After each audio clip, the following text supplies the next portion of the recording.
జమిలీ ఎన్నికలకు సంబంధించి కేంద్ర ప్రభుత్వం ఇప్పటికే బిల్లు కూడా ప్రవేశపెట్టింది. దీనికి సంబంధించి కూడా రకరకాల ప్రయత్నాలు అయితే మొదలుపెట్టింది. తప్పకుండా జమిలీ ఎన్నిక అనేది అవసరం అనేది కూడా పూర్తిగా క్లారిటీ కూడా ఇచ్చింది ఇప్పటివరకు.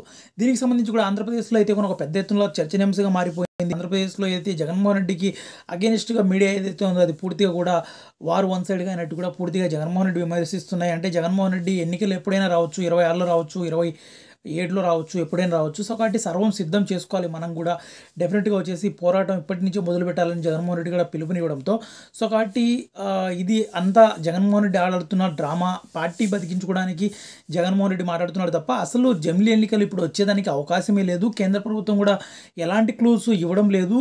అసలు మీరు ఎవరు నమ్మొద్దు అనే విధంగా కూడా కొన్ని టీవీ ఛానళ్ళు జగన్మోహన్ రెడ్డికి ఏదైతే అగెనిస్ట్గా ఉంటాయో అది చాలా పెద్ద ఎత్తున కొట్టేస్తున్నాయి.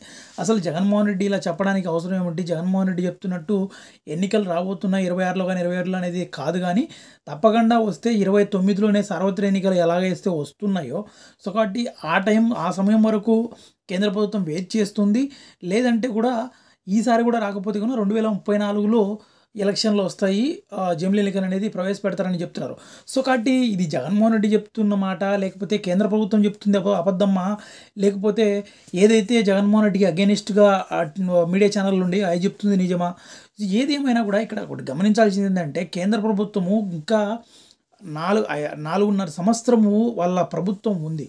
సో కాబట్టి 4.5 సంవత్సరం ముందు నుంచే ఇప్పటి నుంచే ఈ హడావిడి పెట్టాల్సిన అవసరం ఏముంది?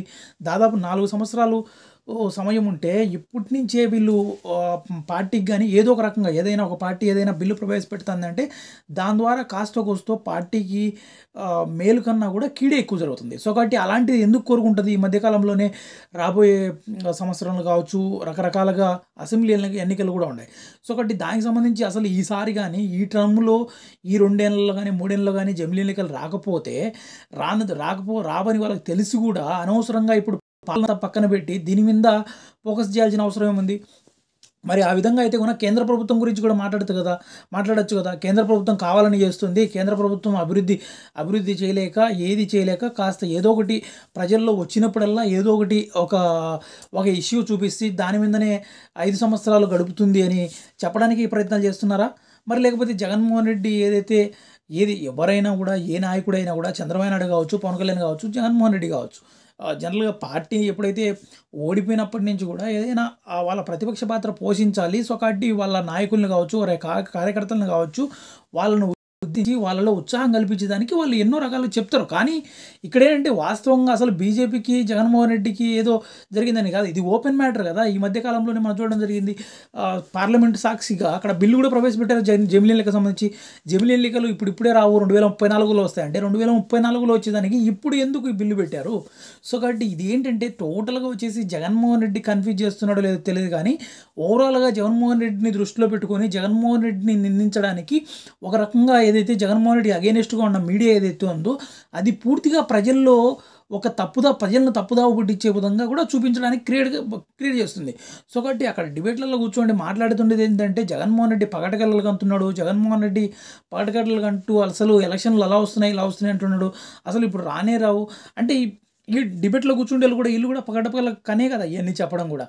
ఇప్పుడు కేంద్ర ప్రభుత్వం నుంచి ఎలాంటి సమాచారం లేకుండా అనవసరంగా ఊరికే ఏదో ప్రజలకు తను చెప్పేది అబద్ధం అయితే నువ్వు చెప్పేది నిజమై ఉండాలి కదా.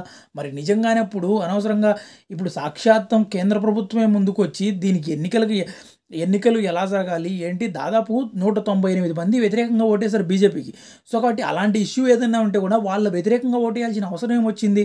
వ్యతిరేకంగా పార్లమెంట్లో మాట్లాడాల్సిన అవసరం ఏముంది? బిల్లు పాస్ కాదు, ఇప్పుడే ఎలక్షన్ జరగవు, ఇప్పుడే రావు అని తెలిస్తే కూడా, జమిలీ ఎన్నికలు అనేది సాధ్యం కాదని తెలిస్తే కూడా ఆ 198 మంది సైలెంట్గా ఉండొచ్చు కదా. ఎందుకు అనవసరంగా మోడీతో తలనొప్పి పెట్టుకుంటున్నారు? సో కాబట్టి ఇది ఏంటంటే ఓవరాల్గా వచ్చేసి ఒక రాష్ట్రానికి సంబంధించి, ఒక రాష్ట్రంలో ఒక రాచరికానికి సంబంధించి కొన్ని టీవీ ఛానళ్ళు ఏదైతే జగన్మోహన్ రెడ్డిని నిందించడంలో ప్రజలను కూడా పూర్తిగా నిందించే విధంగా, ప్రజలను కూడా తప్పుదావ పట్టించే విధంగా వీళ్ళ ప్రణాళిక అనేది ఎప్పుడు నిరంతరం ఉంటుంది. ప్రజలకు కన్ఫ్యూజన్లో పెట్టే పరిస్థితి నిరంతరం మనం చూస్తూనే ఉన్నాం దాంతో.